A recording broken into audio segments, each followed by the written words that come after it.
Juízes capítulo 6. Gideão. O povo de Israel pecou contra Deus, o Senhor, e por isso ele deixou que o povo de Midian os dominasse durante 7 anos. Os israelitas se escondiam dos midianitas em cavernas e em outros lugares seguros nas montanhas, porque os midianitas eram mais fortes do que eles. Todas as vezes que os israelitas semeavam, os midianitas vinham com os amalequitas e os povos do deserto e os atacavam. Acampavam na terra e destruíam as suas colheitas até o sul, perto de Gaza. Não deixavam nada para os israelitas viverem, nem ao menos uma ovelha, uma vaca ou um jumento.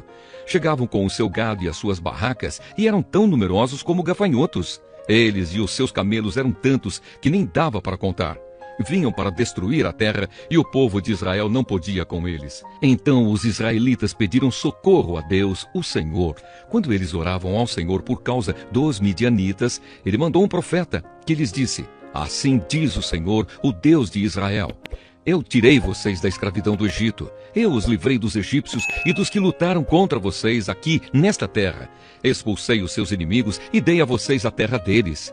Eu disse que sou o Senhor, o Deus de vocês, e que vocês não deviam adorar os deuses dos amorreus que viviam nesta terra. Mas vocês não quiseram me ouvir. Então o anjo do Senhor veio e sentou-se debaixo de um carvalho que havia perto do povoado de Ofra. Esse carvalho pertencia a Joás, que era da família de Abiezer. O seu filho Gideão estava malhando trigo no tanque de pisar uvas, escondido, para que os midianitas não o encontrassem. Então o anjo do Senhor apareceu a ele e disse: você é corajoso e o Senhor está com você. Gideão respondeu: se o Senhor Deus está com o nosso povo, por que está acontecendo tudo isso com a gente? Onde estão aquelas coisas maravilhosas que os nossos antepassados nos contaram que o Senhor costumava fazer quando nos trouxe do Egito? Ele nos abandonou e nos entregou aos midianitas.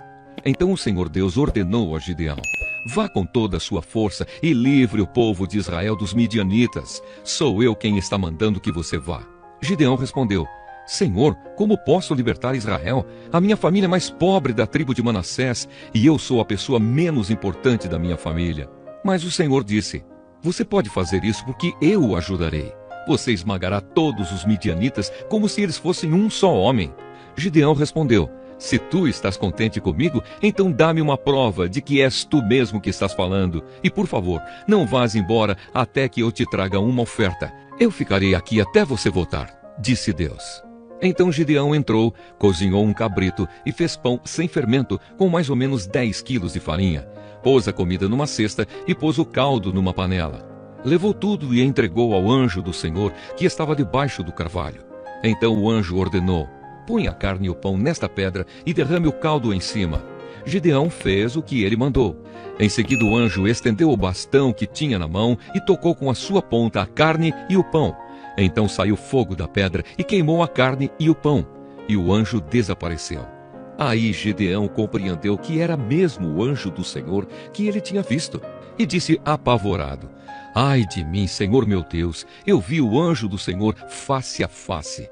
Mas o Senhor respondeu: não fique com medo, tudo está bem, você não morrerá. Gideão construiu ali um altar para Deus, o Senhor, e o chamou de O Senhor é Paz. E até hoje esse altar está em Ofra, cidade que pertence às famílias de Abiezer. Naquela noite o Senhor disse a Gideão: leve o touro que pertence a seu pai e outro touro de 7 anos, e derrube o altar do deus Baal, que é do seu pai, e também o poste da deusa Aserá, que está ao seu lado. Nesse lugar alto e seguro, faça para o Senhor, seu Deus, um altar de pedras bem arrumadas. Depois pegue o segundo touro e a madeira do poste de Aserá, arrancado, e queime tudo no altar como sacrifício. Gideão levou 10 dos seus empregados e fez o que o Senhor tinha dito. Porém, como estava com medo da sua família e do povo da cidade, em vez de fazer isso de dia, fez de noite. De madrugada, quando os homens da cidade se levantaram, acharam o altar de Baal e o poste da deusa Aserá derrubados, e o segundo touro queimado no altar que tinha sido construído ali. E perguntavam: quem será que fez isso? Procuraram saber e descobriram que tinha sido Gideão, filho de Joás. Então disseram a Joás: traga o seu filho aqui para ser morto, porque ele derrubou o altar de Baal e o poste da deusa Aserá. Mas Joás disse a todos os que estavam ali reunidos contra ele: vocês estão defendendo Baal? Quem o defender será morto antes do amanhecer. Se Baal é Deus, que ele mesmo se defenda. O altar dele é que foi derrubado. Daquele dia em diante, Gideão passou a ser chamado de Jerubaal, pois Joás tinha dito que Baal mesmo se defenda. O altar dele é que foi derrubado.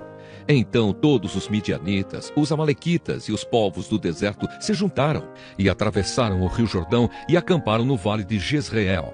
E o Espírito do Senhor dominou Gideão. Ele tocou uma corneta feita de chifre de carneiro e os homens do grupo de famílias de Abiezer foram juntar-se a ele. Gideão enviou também mensageiros para chamar os homens das tribos de Manassés, de Asser, de Zebulon e de Naphtali. E eles também foram se juntar a ele. Então Gideão disse: Ó Deus, tu disseste que queres me usar para libertar o povo de Israel. Pois bem, vou pôr um pouco de lã no lugar onde malhamos o trigo.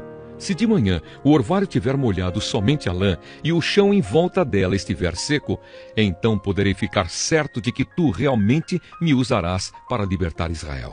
O que ele disse aconteceu. Na manhã seguinte, Gideão se levantou, espremeu a lã e dela saiu água que deu para encher uma tigela.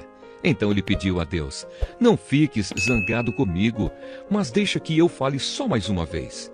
Deixa, por favor, que eu faça mais uma prova com a lã, que desta vez a lã fique seca e que haja orvalho somente no chão, em volta dela. E Deus fez isso naquela noite. A lã ficou seca e o chão em volta ficou coberto de orvalho.